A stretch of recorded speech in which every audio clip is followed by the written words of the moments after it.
Para mitra nuju ngadangkeun dongeng nu judulna nyaeta Randa Bengsrat. Ieu dongeng karangan Kileuksa ayeuna teh para mitra nincak bagian ka-23 nya para wargi. Aduh, teh karaos 23 episode ieu dongengnya. Sabada Mang Jaya namatkeun bagian ka-22, ayeuna Mang Jaya ngahanca bagian ka-23. Atuh mugi-mugi dongeng-dongeng di Mang Jaya official tiasa katampi kalayan kabingahan. Atuh dongeng-dongeng nu kasanggakeun tiasa dianggo hiburan pangbeberahmana mangga nyangakeun bae aya paribasa para mitra sadaya cenanya ieu nya aya jurig tumpak kuda cenah. Aduh ieu para mitra aya jurig tumpak kuda ieu para mitra meunang rezeki nu teu disangka-sangka para wargi sadaya nyaeta meunang rezeki nu teu disangka-sangka. Atuh para wargi sadaya teu disangka-sangka menang rezeki jurig tumpak kuda cenah ye menang hasil ye para wargi sadaya. Aduh nuhun Gusti dipaparin cenah ye kanikmatan ye jisim abdi sadaya cenah kitu. Aduh mangga atuh sadayana ge kersana Gusti nya para wargi kersana Gusti Allah Subhanahu wa taala. Mangga Randa Bengsrat karangan Kileuksa urang teraskeun deui para mitra ayeuna nincak bagian ka-23 mangga nyangakeun wilujeng ngadangkeun.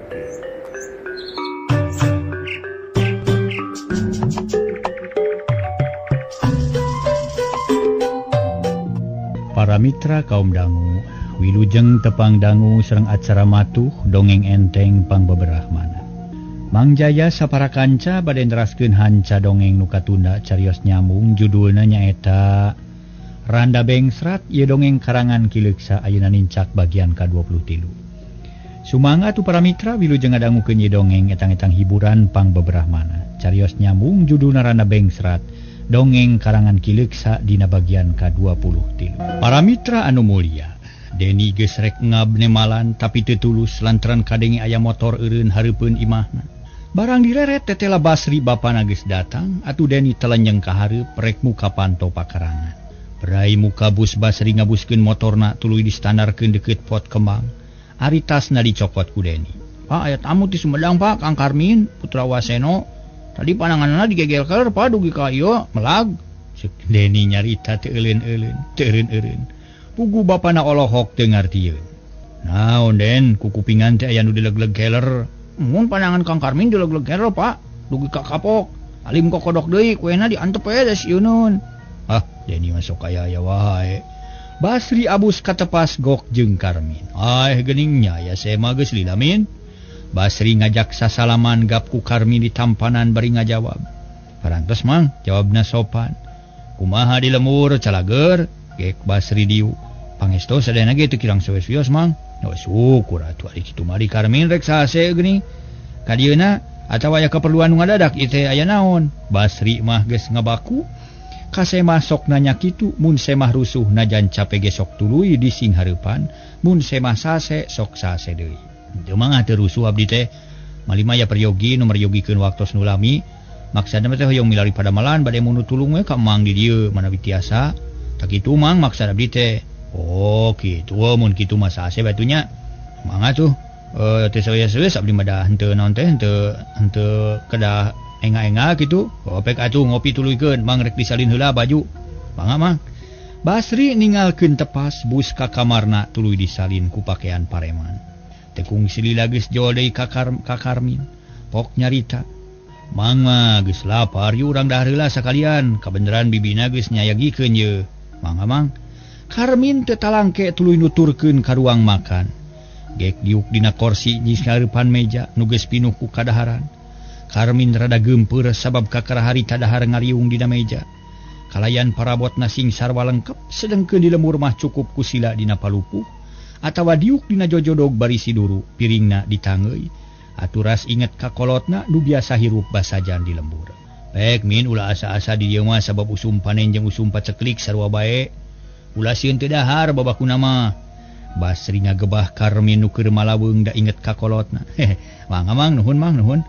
Karmin ngaragamang kana cukil sangu, niat mah hayang gede cukil nyukil teh. Tapi buktina ukur sagede peureup budak geus kitu ngahuleng. Bariekeun da dengan sangu para mitra loba naker. sayur dua rupa kerupuk udang samel aya goreng hurang aya bonteng aya sop jeung pais bibit daharna sing waregnya meureun lapar geus lila di perjalanan kantenan margi mios di rompok main jeung keneh mang Cemal Karmin am ngahuap ari daharna geus tuman rusuh atuh alas teh tereh beak Ari Basri jeung Asmaya masal se daharna Karmin bingung rek nyuk deui sangu era sieun disebut rewog ayo minta sanguan deui ulah asa-asa di dieu mah cek Basri teu boleh merhatikeun ka Karmin bisi Karmin asa-asa nu akhirna daharna teu seubeuh mangga Karmin nyuk deui sangu ayeuna mah daharna anca najan beuteung lapar ge teu rusuh da sieun miheulaan anu boga imah tapi anca teuing nu boga imah geus bareak ari manehna ngadekul keneh tungtungna can seubeuh ge milu eureun tuluy nurutan kokocok kop kana lap ari ti korok lok-lokan keneh kabita ku dadar endog jeung goreng kurang sanggeus dalahar Basri jeung Karmin parindah ka tepas Asmaya mereskeun heula urut dahar da puguh teu boga pembantu harita Karmin siga nu jagreg keneh jagreg naker can bisa hirup di kota nu sagala rupana masih keneh can ngabaku tampolan rek diuk sok asa-asa da korsi sok ngadelewo matak ngalenya sok udud min sok mang asa-asa dewe sieun disebut royal ya udud mah tapi keretek daek naon emang saulah bako tampang sareng surutu we Cemal Karmin beuki wani ayeuna mah Ari Basri ngojengkang kana lomari nyokot rokok sabungkus jeung kayu apina sor dibikeun ka Karmin satuluyna Basri jeung Karmin pating pelenyun udud can pati loba carita siga keur malikir heula teu lila jual Asmaya gek milu diu atuh jadi ngariung ayeuna mah reug-reug jeung moal kagok nyarita kabeneran Deni kaluar ti imah da baturna nyamper ulin geura tanya saya mah teu pa bisa perlu penting da ku abdi mah can dikitu kieu sabab tadi teh capieun keneh karunya geus eta ge danya ari rek bisi rek rusuh tapi sase cenah da datangna ka dieu teh lain diurungan ku bapa jeung mana tapi aya niat mandiri cenah teh ayeuna mah urang badamikeun we meung peungariung nya sok atuh ngaraburu-buru puguh Asmaya bangun teh sabar Ari Karmin atoheun sabab aya diperhatikeun asa diperhatikeun pisan ku mangna kumaha niat Karmin teh nu sanyana sok geura terangkeun ka Mang kieu Mang abdi teh di lemur teh lah meunang kasulitan margi rupi-rupi usaha tos dicobi Mang numutkeun kakuatan abdi pribadi tapi hasilna teh nguciwakeun kitu salah kieu lain mali mah kantos ampir-ampiran pegat nyawa margi ragrag dina tangkal peuteuy nah kunaon make bisa kitu Basri ujug-ujug greuwas jeung kataji ku caritaan Karmin malah Asmaya ge tenget ngabandunganana nya kitu teh we Mang di lembur teh seueur tek-tek bengekna hirup teh Mang harita abdi nu junun ngabandar peuteuy nanging rupi-rupi we rupina we aya nu lenger marabunan ka abdi teh waktu abdi naik kana tangkal peuteuy si tangkal teh robah wujud jadi istri geulis puguh abdi teh setengah teh sadar malah asa dina panghimpian teu karasa nyekelan teu pageuh akhirna nyoroso dugi ka handap tibebeut akibatna dada raget kaparud ku tangkal peuteuy bujur seueul harita dugi ka teu eling atuh mun kirang-kirang milik mah duka kumaha buat ting lah kantun jenatna Mang Karmin dariana keur nyaritana malah harita teh para mitra malapah gedang mah kapunten nyaritana teh malapah gedang para mitra malapah gedang samemeh ngebrehkeun niat anu tangtu kutan teh kitu ari di lemur cing kumaha terusna nya meuli asa kareueung teuing nya kumaha tuluy min eta mah kieu Mang oge di lemur teh seueur banar nu ngarasa kaelehkeun ku abdi teh mari unga nu kagungan peuteui ngicalna teh ka abdi wae peda eta dina mayarna abdi mah sok lancar kadangkala ditimpahan sareng sok rada onyoy teu nu sanes akhirnya banar-banar kitu teh ngewaeun ka abdi teh Mang kitu tah jantanna teh ih kudu luwes atuh ari usaha min ngeunaan harga ulah sok mainan maehan batur kudu umum jeung nu loba kilang barang hiji mah nyieun sabangsa koperasi ngara bisa usaha babarengan panari aing-aingan mah kitu balukarna aya nu teu ngeunaheun meureun teh maos abdi malepat margi teu gaduh pengalaman tuh da Mang tanya atuh ka kolot tetawa kanu geus loba pengalaman dina urusan dagang eta maksudna ngarah usaha hasil kalayan salamet karos lagi Mang nanging yang kitu abdi mah jadi lawan teh lah bang baungeun margi cilaka tina dagang teh sanes sakali wae tina naon deui nu gagal teh atuh ngabanar muning kantos nurutan aki kapungkur tapi da teu gaduh elmuna eta ge keuna kana rugi jeung rugi we malih mah hampir cilaka gede kumaha lalakona di lemur loba nu araneh geuning nya muhun Mang hiji waktu mah abdi teh diajar jadi banar muning dina hiji waktos menak muning pelen meni badag lah sugan mah tanuk nage lah jigana mah tanuk nage jingrong daging nage kanel lajeng ku abdi ditawar-tawar kanu kagunganana teu dipasihkeun cenah da geus aya nu nawar langkung mahal harita teh aya benten 25.000 teu mikir panjang kalesan modal abdi kanel sareng ninggal muning sakitu saena cereng ku abdi dibayar mah malih mah langkung luhur batan panawaran batur gancangna carita eta muning ditungtun dibawa ka pasar jaga ari di jalan tepang sareng banar muning utus kahot katelahna bahat mah anjeunna naroskeun ka abdi magarkeun teh eta muning ti mana cenah asa-asa wawu palang siang muning ti ke ukri cenah kitu saur si abah teh abdi teh rada hariwang sok sieun si abah maido atuh teu bantun ngabohong kapaksa dibejakeun sabalakalna eta teh leres muning ki ukri tetela si abah teu naon-naon malah mah basana alus ngaduakeun ka abdi magarkeun teh nya syukur cenah dibeli mah ku ujang rek turutan lacak abah sing jadi banar nu nanyung sing maju dina usaha mengpengora sing getol diajar kana usaha leuletikan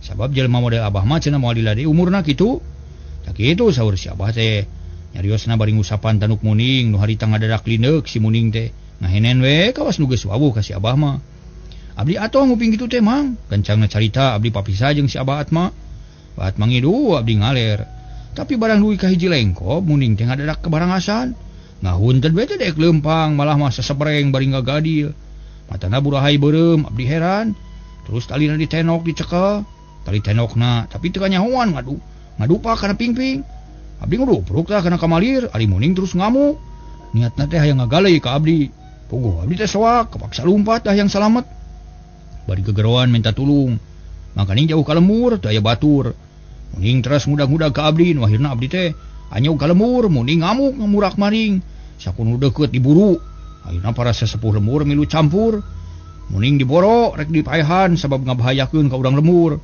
kengina teh dibadil ku tentara nu kaleresan aya di lemur mah muning ngamuk bari sakarat tungtungna paraga teh jadi banusan teu karah daging namang teh jadi duit-duit acan muning dikubur ku urang dinya ari balik bari mawa karugian nu sanes sakedik kitu pangalaman di teh mang jadi bukan muning teh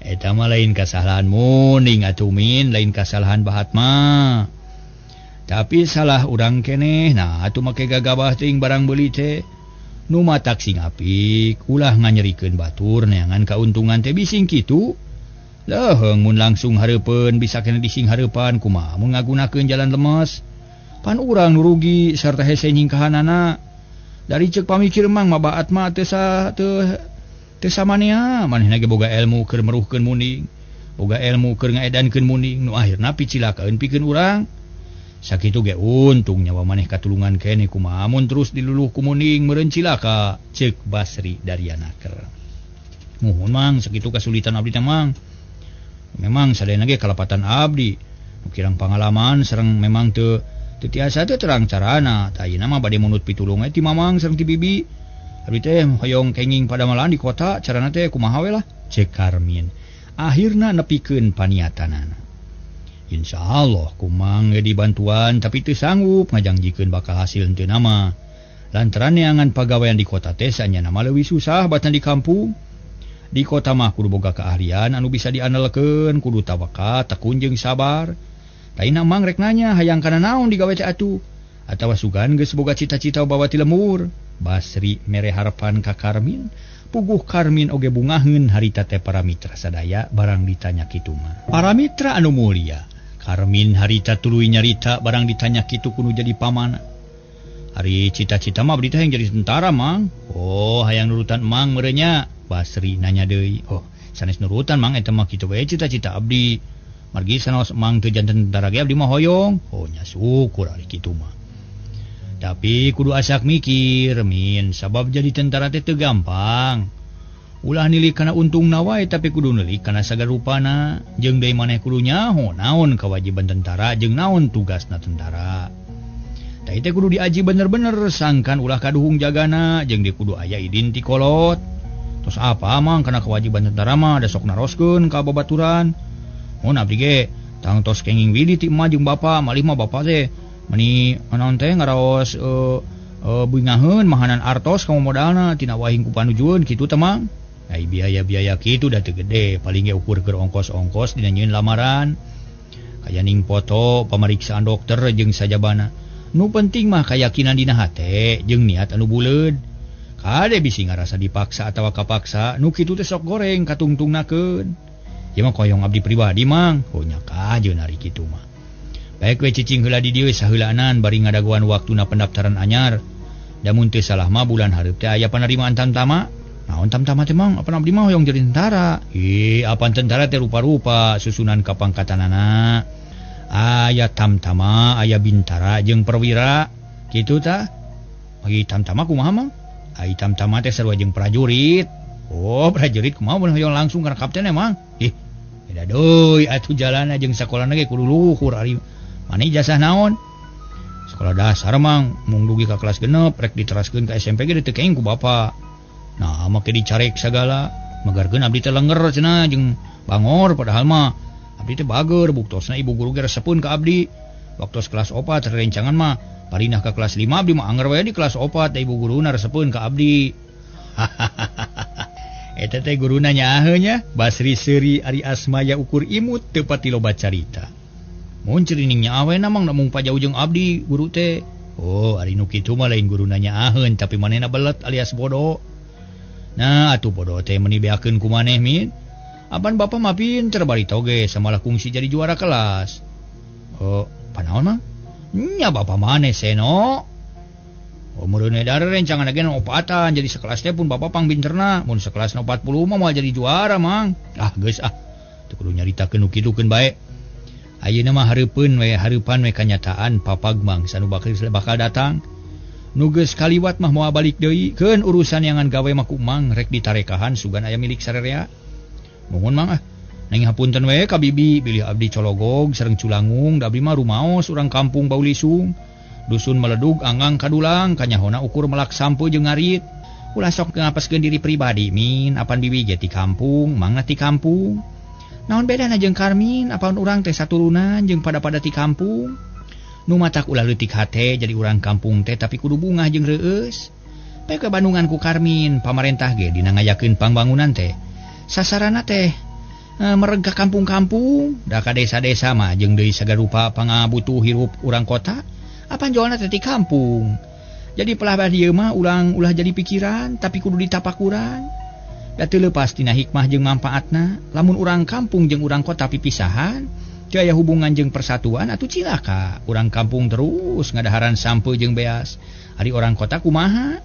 Meureun loba nu dahar mobil kudu ngadaharan mobil mah atuh nu nyieun radio kudu ngadaharan radio.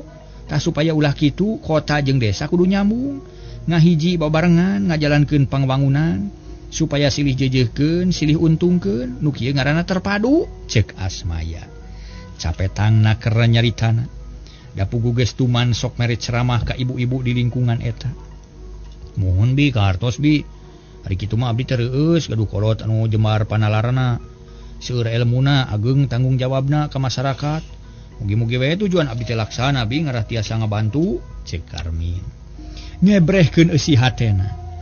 Atuh Asmaya gede hate lantaran caritaanana dianggap jeung ditengetan ku Karmin. Satuluyna poe eta Karmin jeung Basri katut Asmaya uplek ngobrol. Utamana mah nyaritakeun kaayaan di lembur kawantu Basri teh geus lila teu balik-balik ka Cikekes bet asa wararas. Gancangna carita Karmin geus aya saminggu di imah Basri. Unggal poe tara aya gawe ukur dahar sare ulin. Sakapeung sok diajak ku Deni jalan-jalan kanu rame. Kayaning ka Kosambi ka alun-alun, kada kadirenten jeung ka Tangkuban Parahu. Minggu mungaran Karmin teh tumamu keneh najan ceuk Basri ulah asa-asa ge keukeuh can ngaleme. Can wano. Ari sabab sok samarampa. Gap itu sieun salah, gap ieu sieun teu bener arek cicing bae era kubi Asmaya. Tapi najan kitu ge ari sakalieu nyiram kemang masok hideng, da geus nyaho cara-carana jeung apal kana kabiasaan kula warga di dinya. Kitu deui sasapu diburuan marab manuk jeung sapapadana. Minggu kadua Karmin meunang beja nu ngagumbirakeun ti Basri yen pendaftaran panerimaan tamtama anyar geus tereh dimimitian. Atuh puguh Karmin atoheun pisan meuni geus gergeteun hayang geurap rak jadi tentara. Ira ngawitan pendaftaran teh mang? Ceuk Karmin dina hiji sore. Bari ngadarawung di tepas hareup. 2 minggu deui di mimitian teh ayeuna mah geus sadiaan we keur ngalengkepan syarat-syaratna. engke urang ka kosami dipoto terus nyieun keterangan penduduk di dieu da ngarababari nyieun surat-surat isukan urang kalemur minta idin ti Paseno. Teu kedah kalemur mang lah di dieu we surat idin mah sapados enteng anggap abdi teh putra mang. Oh nya kajeun kitu gekeun urang usahakeun jeung dia da moal salah sugan lah sabab maneh teh anak mang keneh nyaeta kitu eta mah. Ayeuna mah geus tatan-tatan pikeun nyaegikeun surat-surat ceuk Basri bari muka surat kabar diilikan berita-berita nu penting. Urang gancangkeun carita cunuk kana waktu ingang kana mangsa. Nitiwan Cinu Mustari nincak mangsa nu sampurna. Mangsa nu didaguan geus kasorang. Waktu nu ditunggu geus jebul, Karmin didaftarkeun ka panitia pendaftaran, diantir ku Basri bari sakalian dititipkeun ka kawabuhanan. Harita Karmin geus meunang mapagahan ngeunaan tata cara ngadaftarkeun. Kitu deui jeung satuluyna Karmin dibere harapan yen pikeun jadi anggota ABRI henteu perlu ngaluarkeun duit. Dari nyumponan syarat-syarat nama moal burung ditarima. Kedah ngau artos daftar mah? Teu kudu boga duit mah teuneun we keur bakal latihan ari lulus. Nuhun atuh mang. Karmin bungah lantaran duit manehna teh nyekel, tapi can dibikeun ka Basri da can karasa butuh. Gancangna carita kana waktu tes mungaran geus cunduh. Harita para calon di sina ngeusian soal-soal nu kudu dijawab. Karmin mimiti bingung lantaran teteh soal teh keur manehna hese pisan, jabat tulisan ge curat caret hese kabacana. Tapi teu burung kelar ngan teuing ari bener henteu nama. Rengse tes tulis diteruskeun ka nu sejen. Kayaning pamariksaan kasehatan, tes jasmani jeung nu sejen-sejena deui. Di dinya para mitra Karmin mimiti saber lantaran loba nu kaku jeung pikasa lempang. Atkomo deui basa dites panon mah dititah maca huruf nu ditujukeun ka pamariksa, ditunjukkeun ku pamariksa. Rek ngajawab kalah kageumpeur jabade para mitra paroho deui saware. Harita Karmin ngomong jero hatena. Waduh, cilaka ibu aing teu lulus ye. Gerentes hate Karmin dina hiji poe. Harita baturna keur nungguan giliran rek dipariksa fisikna. Awakna para mitra. Ari Karmin melenyun udud bari nangtung teu kanyawan tak-tak anu nepak sarta rokok dipiceun. Aya sanu miceun rokok kuring? Karmin malik. Ari breh petugas atuh Karmin ngahuleng era jeung reuwas. Makan, minum, merokok, ada waktunya ya. Ada tempatnya. Cek petugas make bahasa Indonesia. Ari Karmin ukur mangut bari ngeleper leos petugas ninggalkeun Karmin. Nu harita gogodeg bari ngupat dina hatena. Paingan cek Mang Basri neangan gawe di kota mah leuwih hese batan di kampung. Tapi asal aing nyumpunan syaratna we tang lulus. Kitu gerentesna terus nempokeun baturna nu keur diuji. Tuur ditakolan huntu jeung panon dipariksa talitina keur. Kocapkeun dina mangsa istirahat para calon menang jajan atawa reureuh.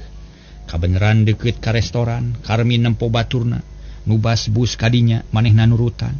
Geek diuk dina kursi nyang hareupan meja. Joal pelayan mawa daftar menu, Karmin olohok teu ngarti, red kabatur loba nu pating kalotret nyirian kadaharan nu dipesen. Karmin nurutan nyirian opor hayam sop buntut sate kambing jeung goreng kepiting. Sanggeus beres song ka pelayan ngalios init, rek nyayagikeun pesanan Karmin gawena palahak polohak nempuan ka aya di restoran. Karasana seger jeung pikabetaheun jaba aya musik nu teu aya kendatna. Unu ngapoe kieu ngeunah meureun hirup teh. Waktu moal begang kieu tangtuna ge lintu jeung bersih, cek hate Karmin. Bari red kabaturna aya nu ngadaharanna suuk goreng. Itung-itung ngadaguan dagangan pesenan, Karmin nurutan nyokot sabungkus tuluy dibuka. Di dahar pura-pura aksi. Siga nu nyawe geus nyaho seluk-belukna sama sakali teu mikirkeun masalah harga. Joal pelayan sok nunaan pesenan Karmin mirupa-rupa matak bariekeun. Sop samangkop jaba opor hayam jeung goreng kapiting. Ditambah ku sate lewas pelayan ini ari Karmin ngahuleng. Aduh, kumaha ngadaharna itu meni loba-loba teuing. Ari kejo ngan saeutik beuh. Waya we ieu lah. Ari di dayeuh nyuguhan nu dibager kieu karena sate Karmin para mitra. Kop kana sangu celebek dahar jeung sate karek beak satiir kop kana sop. Kop ikan opor hayam deungeunna numpuk sanguna geus beak. Karmin kutap ketak bari rarat rewet ku juru panon nempuan batur. Bari jeung hate geumpeur Karmin lekasan daharna dengan sangu teu beak tapi kaacak kabeh. Puguh we barang direken teh Karmin ngajenghok kudu mayar 3.800-eun. Geuning kudu mayar 3.800-eun. Badag yo cek hatena tapi teu kadada sieun wiwirang. kusiwal ngaluarkeun duit sok dibikeun ka pelayan. Leungeun Karmin ngaleper lantaran ingat duit nu dipake dahar teh meunang nginjem ti aki jama hasil ngajual sap. Karmin kaluar ti restoran ngeluk tungkul semu bingung kaduhung bet abus ka restoran. Padahal warung sangul letikan ge aya tapi da geus kapalang ayeuna mah ukur bati kaduhung we cenah para mitra. Baranggok kanu ngariung Karmin pada nanya. Karmin ngajawab bari aksina keur yen manehna boga ngaran Karji Mintarja. Disingkatna jadi Karmin. Nah tu para mitra cicing di Patra Komala di Kapten Basri sarta ngakukeun bapana. Nu ngarariung ungut-unggutan kabeh percaya. Da memang Karmin siga loba duit buktina bieu ge bijil ti restoran. Mun kuring ditepungkeun jeung nu ngaran Karmin. Moga-moga we sing aya mangfaatna cik atuh kuring tulungannya yang lulus ya. Macarana anjeun mah ada anak tentara tuh, cek hiji jajaka ngaran Iman. Duka teuing urusan eta mah. Kuring ge teu terang tapi urang coba-coba we diwadulkeun ka bapanya. Cek Karmin beuki aksi timbul rasa reueus dina hatena asa aing pang akangna. Muhun samamehna gekeun lah urusan panarima engke mah. Paneuri da bapa kuring sadia duit keur nyogok bisi perlu, cek Iman. Terang-terangan manehna ngakukeun urang Cileunyi. Urusan duit mah nomor 5 nu penting mah lulus we heula. Boga duitna mending jajankeun sing seubeuh, udud sing seubeuh. Karmin beuki gumasep loba gaya. Cik menta rokona tuh piraku teu sabatang-batang acan, cek baturna nu ngaran Sadli. Cigarek muji kana omongan Karmin. Karmin bingung da manehna teu mawa rokok, bieu ge tas kareurewasan ku dahar di restoran. Tapi dasar geus kena ku panyakit agul Karmin. Teu nemongkeun nu bingung kalah kapok nyarita gaya naker. Waduh. Kaunan beak rokok teh cing meuli sabungkus. Kusiwal ngaluarkeun duit sok dibikeun ka Sadli atuh menu ceuring hak ato. Kunaon min? Naon we sakayang anjeun lah. Ngan kuring pangmeulikeun anu koneng. Cek Karmin nyebutkeun merek rokona. Leo Sadli ini trek meuli rokok. Teu lila geus datang deui mawa rokok 3 bungkus. Nu hiji dibikeun ka Karmin rokok mahal. Nu dua pok rokok keretek beureum. Nempok kitu hate Karmin ngajenghok duit 5.000-an teh ngan nyesa 3.000 leuwih saeutik da Sadli ngeupeul permen deui. Pek arudu deui tarimakeun ka nya kuring ya. Rada tegeug sabab hate mah neueuh, tapi disangka nama ku batur mah kitu gayana. Puguh harita nu ngariung teh 8 urang tup-top nyokot sabatang sewang pating pelenyun udud. Ngadurukan duit Karmin harita teh. Malah mah para mitra, Karmin sorangan milu melenyun tapi sajeroning udud teh hate mah tetep ngabedegel. Ari hasil perokok karasa pait matak lieur jeung lalanyung, tapi babaturan mah kabeh gegenah. Ngarasa gerah suka bunga kelumbira. Boga sobat anyar nu bager jeung berehan meuni hipu naker di olona. Unggal poe kitu jeung kitu bae para mitra tepi kareng senates. Para calon baralik ka imahna masing-masing. Tinggal ngadaguan pengumuman. Karmin leumpang ngalenghoy teu kana beca, teu kana bemo lantaran duit ngan karisa eutik bisi teu mahi keur bakal. Nu 100.000 teh kali 15.000 deui da unggal poe dipake awunta. Beunang ka olo ku batur kamari geus ngarasa kaduhung, tapi isukna der kitu. Sabab geus kapalang ku baturna terus-terusan di aroloan pada ngadeuketan jeung pada muji dabongan salah mimitina. Nasib kumaha mun bapa jeung manyahoan nya tada teuing we ambekna ka aing. Komo mun kanyahoan ku aki mah geus pasti aing jadi carekan laklak dasar, cek hate Karmin. Bari ngalenghoy leumpang sorangan ngaliwatan jalan anu kiduleun Stadion Siliwangi. Keur kitu lar aya beca tukang beca nawaran sopanaker. Beca den? Muhun mang. Jawab Karmin beteu dihaja nyarita kitu bubuhan keur ngalamun. Tadi ge moal kana beca, reg beca eureun kapaksa Karmin tumpak bari nyarita. Patar kolala mang, mangaden. Geleser beca maju lalaunan beuki lila beuki tarik akhirna nyemprung muru ka jalan Patra Komala. Nungan karisa eutik deui atuh teu kungsi 5 menit geus tepi kanu dijugjug. Harita Karmin tuluy nyarita. Stop mang di dieu mang. Sabaraha mang? 75 den, jawabna kalem. Tak pulang salah we mang. Bari mikeun duit lamaran 100. Sana istri lawe den tapi 750 rupiah. Hah? Nanti salah ngomong mang. Karmin molotot tapi tukang beca ge malik molotot bari nempas deui. Teu. Teu salah da biasana ge sakitu atuh. Atuh umum we tiba tawina di kudu sakitu mah. Daek sakitu pek mah. Mun teu mah kadiekeun dari 100. Di 13 duit mah terang-terangan we atuh tong hayang tumpak beca euy. Ngahina ka dewek sia, ya duitna. Karmin panas hatena. Kusiwal duit ditemongkeun kabeh tukang beca colohok panon ngagiler kabitaeun. Bas duit kana saku deui leos Karmin ninggalkeun tukang beca. Puguh tukang beca amakeun kalayan teu sadar nuturkeun. Ngan barang serog kana teras turujol anu bijil horeng Basri. Aya naon mang kadengena jiga patorong-torong. Tuh Pak, tukang beca malik deui celak kana sadel. Terus ngaboseh teu luak lieur deui. Basri colohok teu ngarti kana naon-naon nu kajadian bieu. Aya naon nu sanyana min? Basri nanya ka Karmin nu geus sengaheul ngabaheulai dina kursi katempona bangun lungse. Lah, dasar si Mang we sok aya-aya Mang. Monya ti parapatan jalan lomok minta Rp750, pan teu umum. Temal Karmin. Perjanjian heula henteu. Teu Mang da biasana ge. Ukur Rp50 ti dinya mah. Oh, jeung hiji guru pikeun nambahan doang jeung pangalaman. Engke deui kahareup, namun aya naon-naon kudu asak perjanjian heula. Ngarah babari mun aya itu ieuna salah sahiji keanehan di kota teh kitu min. Jadi ulah manang alusna wungku dan nu alus teh jeung endah teh saimbang jeung sareukseukna, saimbang jeung ruwetna. Mohon Mang namihan pengalaman kanggo abdi lah. Memang kahirupan di kota teh kieu geuning seueur pisan hate bentena sareng di lemur. Memang kitu nu geus kanyataan mah. Teu kudu jadi pikiran ngan kari napakuran sangkan urang leuwih apik dina nyarita, leuwih taliti dina rumampa. Geus teu kudu nyalahkeun ka si itu si eta. Ayeuna mah kari diri pribadi sing kuat jeung pangger, ulah beunang kapangaruhan. Karmin unggut-unggutan hatena bet pating seredet lantaran omongan Basri bet asakeuna pisan kana hatena. Da puguh Karmin sanyana mah keur kabungbulengan. Ari rasku karugian beak duit teu puguh, kaolo ku babaturan, katipu ku kaayaan teu bisa mawa diri. Yung dah heula engke urang tuluykeun ngobrolna, ceuk Basri. Karmin teu baha manehna cengkat lalaunan bus ka kamarek ganti pakaian. Geus kitu ngoloyong ka ruang makan di dinya geus nyampak sangu jeung lalawuhna. Mangna mah geus mina sok sing jongjo daharna.